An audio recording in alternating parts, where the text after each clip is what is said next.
Controle de querer ter algo de forma excessiva.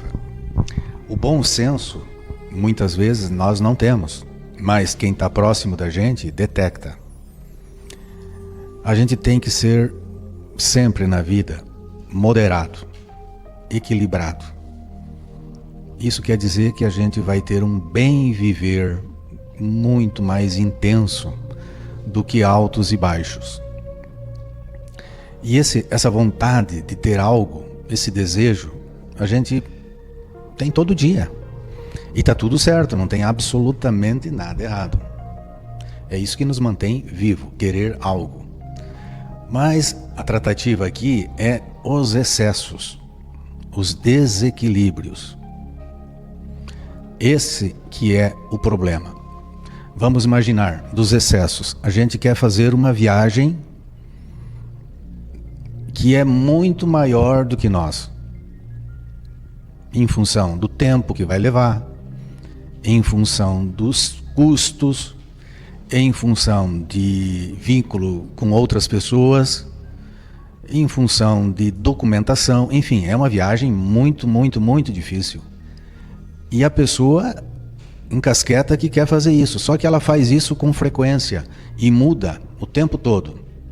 Ou seja, não é um sonho firme naquilo ali.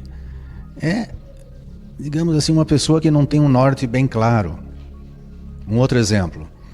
A pessoa quer também, é um desejo dela, comprar uma moradia. Até aí está tudo ótimo.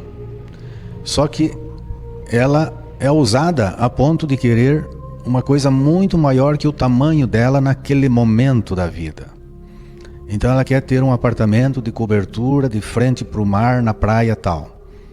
Ora, o bom senso e ser racional mostra que isso aí não é possível.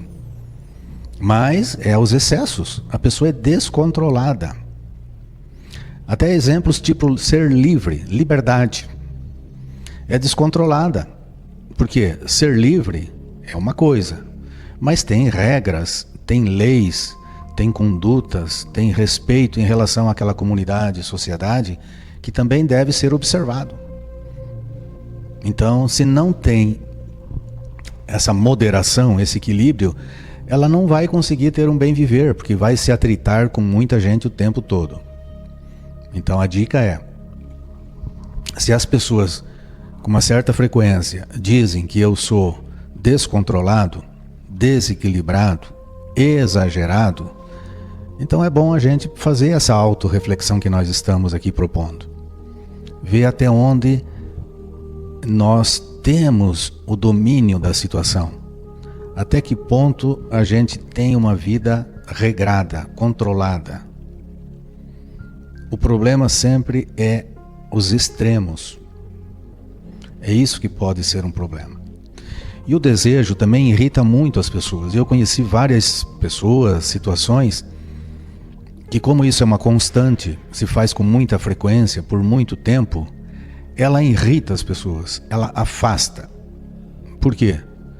Porque as coisas que seriam o objeto de desejo, as coisas não podem ser mais importante do que as pessoas.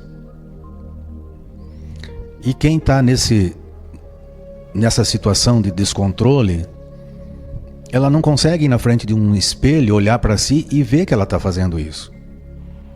Então ela acaba machucando as pessoas, ofendendo as pessoas, acaba muitas vezes não sendo compreendida, nem compreende as pessoas, e se torna uma pessoa de bem viver, até muitas vezes pobre, fútil, porque o desejo é necessário, mas dentro de uma certa condição normal.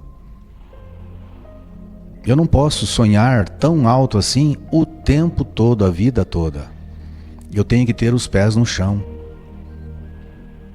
Então o que acontece quando a gente é desequilibrado, não tem esse controle de querer as coisas? A gente não tem muito crédito na praça.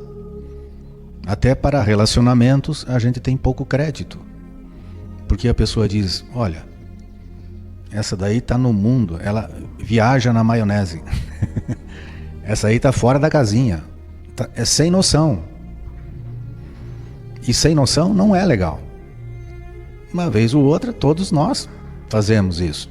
É normal, somos humanos. Mas o problema está em ser um assíduo fazedor de coisas desse tipo. Vamos dar um exemplo bem simples, muito simples. Todos nós já passamos, estamos passando ou vamos passar. A questão do aparelho de celular. Então todos nós precisamos de aparelho de celular, com certeza. E depende da profissão, do trabalho, de alguma outra coisa, tem que ter um aparelho mais adequado para aquela necessidade. Até aí estamos de acordo. Só que tem pessoas que são tão desequilibradas em relação a esse desejo de ter um aparelho de celular, que elas estão acompanhando o tempo todo. Está vendo um filme, ela vê o ator, a atriz, ela comenta. Ela passa numa loja, faz questão de olhar. Ela vê um impresso, uma revista, alguma coisa, está sempre... Então chega a irritar a gente que, para nós, um aparelho de celular é apenas um aparelho de celular que vai fazer coisas que a gente já mais ou menos conhece. E se essa pessoa ficar te azucrinando o tempo todo por causa daquele aparelho? Que esse aparelho faz isso, faz aquilo, é desse tamanho, pesa tantas gramas, é lançamento, o ator tal, a atriz tal usa aquela pessoa, o meu amigo, o meu colega e tal. O que a gente pensa dessa pessoa? Que pessoa pobre. A vida dela parece que é esse aparelho de celular. Troca todo ano. Ficou sabendo que tem uma feira lá em São Paulo, em Anhembi, não sei onde, já quer ir lá para acompanhar, para entender. Então é algo desregrado, excessivo. E o problema é que nós quando fazemos isso, nós acabamos irritando, atrapalhando, afastando e perdendo até a nossa credibilidade perante outras pessoas que estão próximo da gente. Para que tanto? Como eu disse, já não tem aí o feijão, o arroz, os ovos, a carne, a bebida.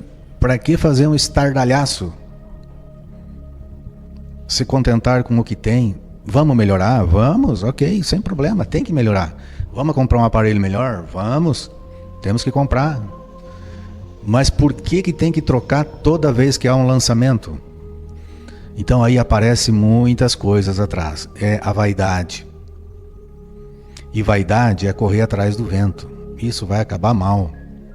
Correr atrás do vento, não vejo lógica nenhuma. Então a pessoa talvez queira também mostrar poder, que ela tem um equipamento melhor que o do colega. E para quê? E para que ser melhor que o colega? Ela só precisa, nós precisamos de um aparelho que resolva os nossos problemas, o básico, o suficiente, mais um pouco tá bom. E ainda muitas vezes a pessoa fica refém dessa tecnologia. Eu falo porque eu conheço pessoas assim, que ficam todo ano gastando tudo que tem para trocar aparelho de celular. Puxa vida, se eu tenho um aparelho que com R$2.000 resolve tudo, para que eu vou gastar 10 mil? Nem vou falar mais que isso, vou parar no 10. Para quê? Para mim mostrar, para mim colocar em cima da mesa, virar a logo dele para mostrar para os outros? Claro, a gente entende, tem situações que precisa de um aparelho melhor. Aí, ok. Mas eu estou generalizando para essas situações ditas normais. Excessiva, são os excessos. Então, para a gente ter um bem viver, a gente tem que ter uma vida relativamente simples, de um consumo de desejos dentro do nosso tamanho, sem excessos, sem impulsividade. E aí nós temos uma vida, inclusive espiritual, muito mais rica. Então vamos pensar nisso. Fênix, bem viver para todos nós.